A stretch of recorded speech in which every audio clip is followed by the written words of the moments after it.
வணக்கம் வணக்கம் வணக்கம் மக்களே, இது உங்கள் பாஸ்துக்குரிய மெட்ராஸ் மோட்டர் மண்டையன். A lot of people know me as Madras Motorhead, and in today's video I wanted to talk about the Duke 200.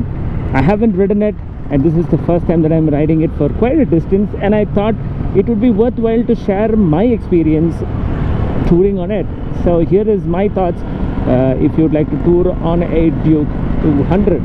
This is not a verdict, or this is not going to be the only review out there. There are people who have clocked lakhs and lakhs of kilometers on this bike, so you can get their opinion as well. But here is mine, and yeah, let's start up with it.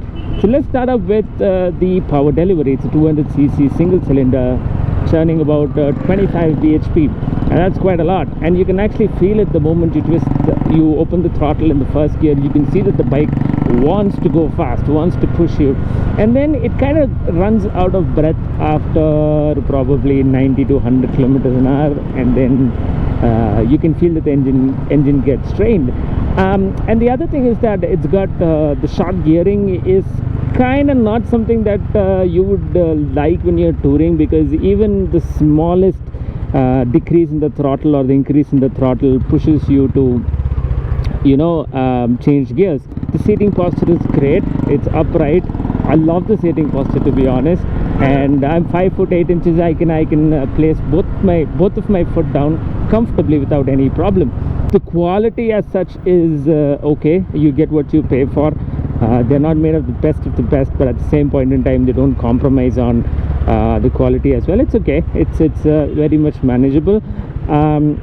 The suspension is on the stiffer side, so I rode it in the guard section. So for me, a stiffer suspension simply means more confidence in stiffer suspension simply means more confidence when I'm attacking a corner or when I'm taking a turn, because the bike won't throw me off a lot.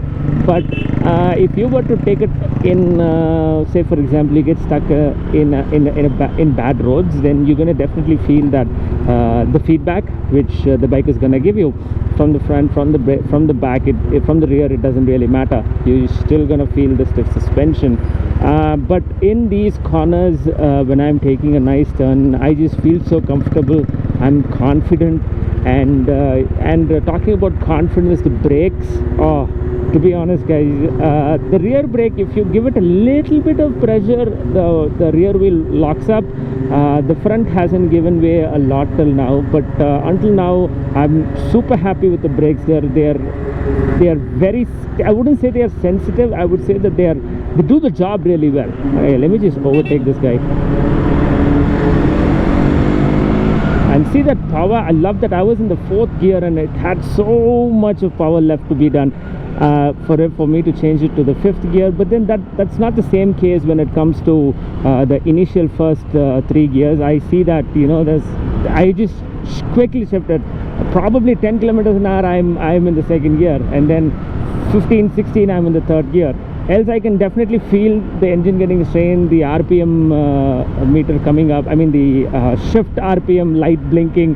So yeah, so that's with the seating, that's with the power. And the power is, I want to talk more about the power. It's so addictive.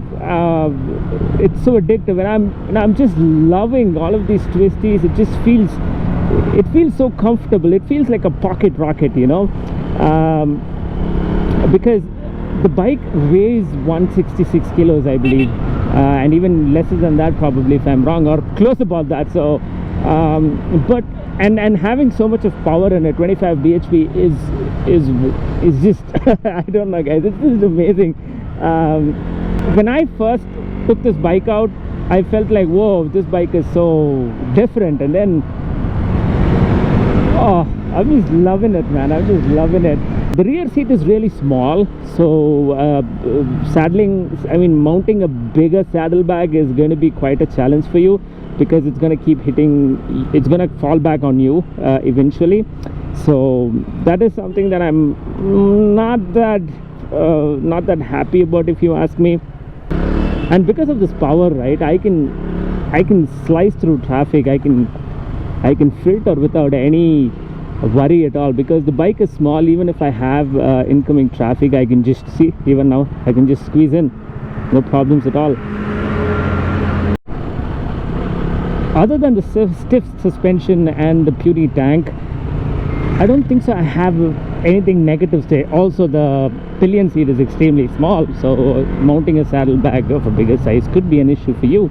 But other than that, I don't seem and also the bike running out of breath after 90 kilometers an hour or something. I don't think so these are concerning issues which would be a deal breaker for you. But I think it's a fun little motorcycle to ride around. If you buy it inside the city, you're gonna have fun with initial torque. If you were to take it to touring, you're gonna have fun, especially in the guard section. You're gonna have a lot of fun. So yeah, I've been having a lot of fun. I'm looking forward to ride the 390, the Duke 390, the older one and the new one, because the older one is much more raw and new one is much refined with a lot of other electronic aids included.